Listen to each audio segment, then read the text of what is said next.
Cette semaine, je vous emmène dans un endroit exceptionnel, un château breton rempli d'histoire. Il a accueilli la noblesse de la cour de 2 rois français. Il a été construit, détruit, pillé, reconstruit, redétruit. Il est surtout connu pour avoir été la demeure du marquis le plus cruel et tyrannique de la Bretagne. Bienvenue au château de Guérande. Allez, je vous le dis tout de suite, j'ai une info exclusive à vous donner à son sujet en fin de vidéo. Cité Légende Bretagne, bonjour!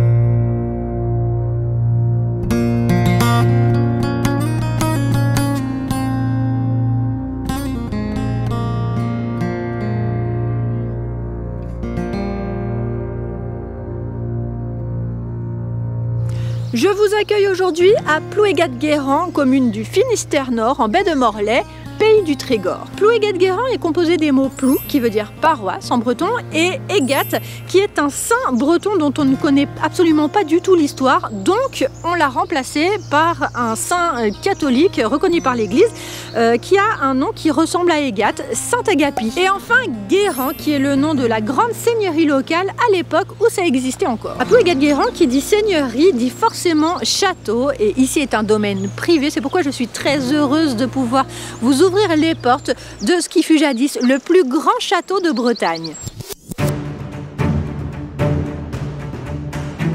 Au tout départ, au Moyen-Âge, à Plouégat-Guérande, la seigneurie appartenait à la famille Goalon. D'ailleurs, initialement, Plouégat-Guérande s'appelait Plouégat-Kergoalan. Ensuite, elle a appartenu à la famille Guérand. Et puis un jour, une guerre historique éclate ici. Nous sommes plongés en pleine guerre de 100 ans. Les conflits mêlent la France, l'Angleterre, des clans français entre elles, et puis la Bretagne qui se déchire dans des guerres civiles et des combats externes. En 1351, en Bretagne, un Français est mis sur le trône de Bretagne, le combat des 30 éclate.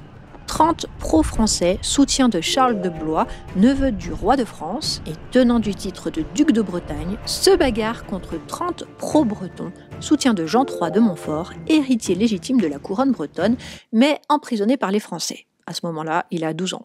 Dans le combat des 30, les guerriers sont évidemment bretons, mais aussi français, mais aussi anglais. Et ce combat fait partie de la guerre dite de succession, qui elle-même fait partie de la guerre de 100 ans, qui n'aura pas duré 100 ans. C'est un bazar sans nom là-dedans, enfin si, il y a des noms. En Bretagne, ils s'appellent tous Jean, et en France, ils s'appellent tous Charles.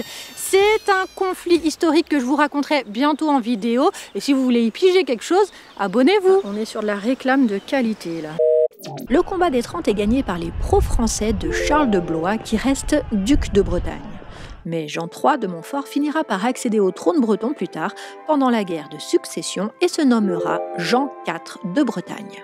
Ah, je vous l'ai dit, ils s'appellent tous ou Jean ou Charles. Dans cette bataille des 30 se distingue un seigneur capitaine de Morlaix pour le compte de Charles de Blois, Yves Charuel. Et Yves Charuel, en 1351, est à la tête d'une seigneurie qui s'étend jusqu'à Guerlesquin et dont le siège se situe ici à Plouégat-Guérande. Oui, on y vient. Suite à ces faits d'armes auprès de Charles de Blois, un premier château est construit ici, en ces lieux, mais dont on n'a aucune trace ni écrite ni physique. Vous irez voir les sources, en vieux français, c'est très sympa, c'est un petit peu sombre, très sympa. Ce premier château appartient successivement aux familles Penouet et Boiséon. Et puis un jour, en 1480, Plouégat-Guérande voit arriver la famille du parc de Locmaria et toute sa légende.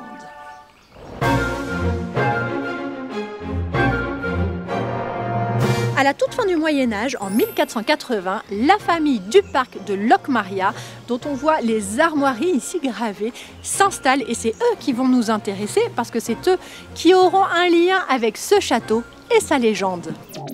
Les du parc de Locmaria, c'est une famille qui appartient à la noblesse et dont on a des traces depuis le XIIIe siècle. C'est une famille qui a toujours travaillé pour les têtes couronnées, que ce soit les Jean du duché de Bretagne ou bien les Charles ou plus tard les Louis de la couronne de France, puisqu'en 1532, la Bretagne devient française.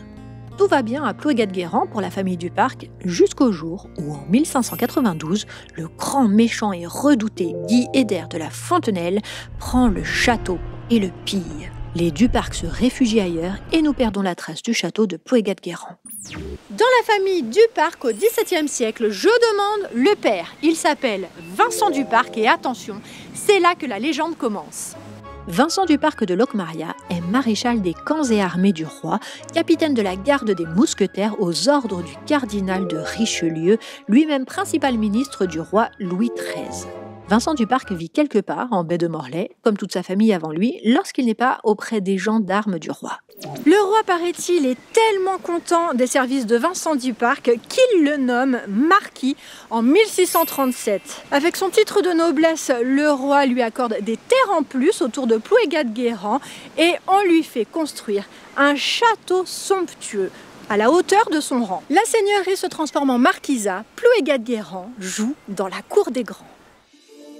Le marquis Duparc est un seigneur qui règne en homme bon et juste. Il fait construire d'illustres monuments pour asseoir son autorité, comme le présidial à Guerlesquin, et faire de la seigneurie une terre riche et prospère.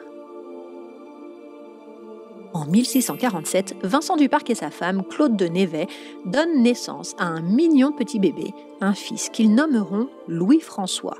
Et retenez bien ce prénom, il réapparaîtra plus tard.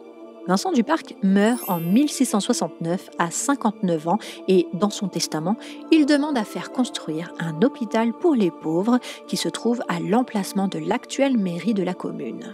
Voilà, c'est tout pour Vincent. Et si vous avez entendu parler d'un méchant tyrannique marquis à Plouégat-Guérand, il ne s'agit pas du tout de lui, ni d'un certain Louis Vincent qui n'a jamais existé. La légende parle bien d'un marquis tyrannique, oui c'est vrai, mais il s'agit d'un autre. Dans la famille Duparc au XVIIe siècle, je demande le fils, le tyrannique marquis Louis-François.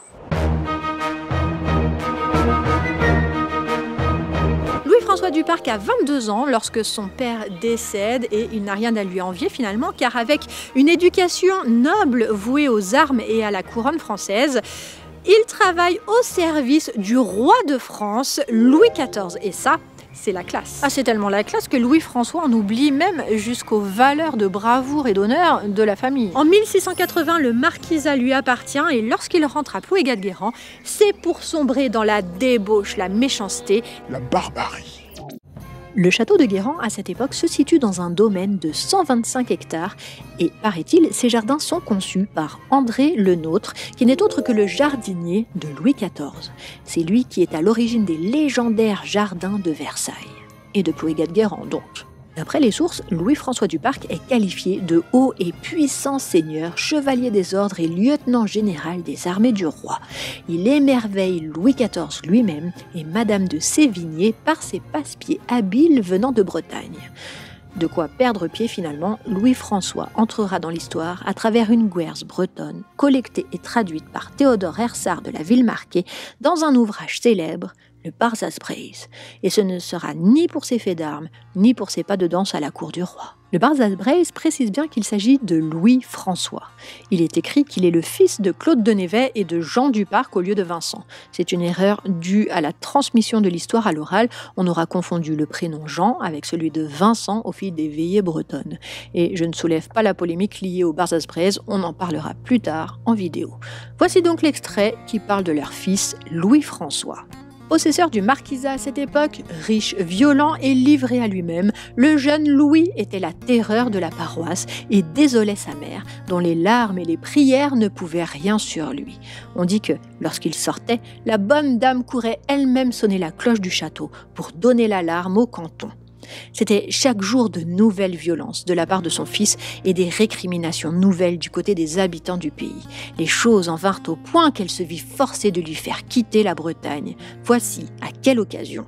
L'occasion, je vous laisse la découvrir dans la guerse du Barzaz-Braise que je vous mets en description. D'ailleurs, je vous mets toutes mes sources en description. Elles sont toutes en français ou en vieux français, débrouillez-vous avec ça. Pour en revenir à la cause forcée du tyrannique fils Duparc, ça raconte comment il a trucidé un gentil clerc pour lui piquer sa fiancée, et ça raconte ainsi comment il a bousillé la réputation de toute sa famille et de son père avec. Car rappelons-le, dans ce qu'on raconte, on le confond parfois avec Vincent Duparc qui, le pauvre, lui, est complètement innocent.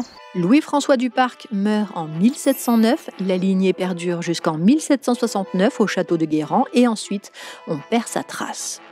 En 1789, la Révolution française fait disparaître la seigneurie et le château est vendu comme bien national à un marchand de Morlaix. Entre 1830 et 1840, le château tombe en ruine et est rasé.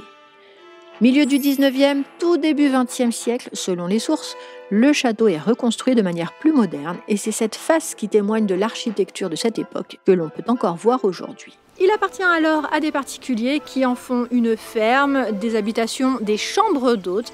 Et le 31 décembre 1939, le château est victime d'un terrible et dévastateur incendie dont il ne se remettra jamais. Aujourd'hui, il appartient à des particuliers qui habitent une maison attenante et qui ont fait d'une partie du domaine un camping. Les ruines du château sont interdites d'accès au public pour des raisons de sécurité et puis parce que c'est privé, mais elles sont visibles des vacanciers qui séjournent au camping. Et attention, j'ai une information exclusive à vous raconter. Le camping, le château et la maison attenante sont à vendre à l'heure où je vous parle. Si vous voulez entrer dans la légende, vous savez ce qu'il vous reste à faire.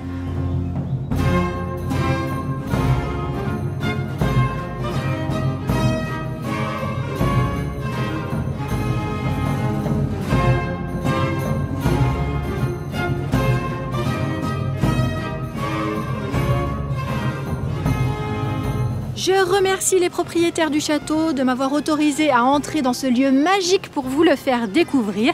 Je vous remercie vous d'avoir suivi cette vidéo. N'oubliez pas le commentaire, le like, le partage, l'abonnement, ça permet ma visibilité et puis moi ça m'encourage, ça me fait plaisir. Je vous retrouve très bientôt pour de nouvelles aventures bretonnes et en attendant je vous dis Kenavo Arvécha.